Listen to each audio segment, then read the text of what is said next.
And I think a lot of marketing for beauty up to, mid to late 2000s wasn't authentic. And that was where a lot of the problems started when we saw younger and younger and younger women that had confidence issues, that had self-worth issues, because we're pushing this marketing strategy that's never going to be achievable.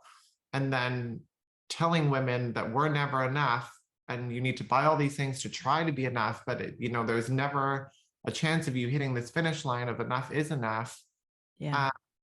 And so I had to sit down with myself recently and say the same thing of like, what is authentic? What am I doing to add to the conversation rather than adding to the noise? And I have separation between all of the businesses, and my influencer, the social media business was something that started me. That's where I began, was in social media and making content. And that's how we got OYT Cosmetics off of the ground. So I owe a lot to it.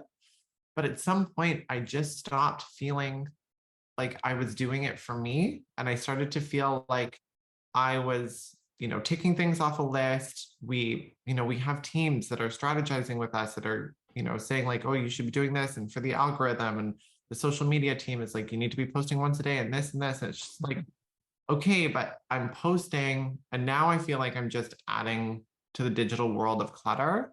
And I'm not bringing anything that feels authentically me anymore. Armor that I love, that made me feel powerful and strong. And then it slowly kind of turned into a mask for my insecurities around my transness and like my trans identity.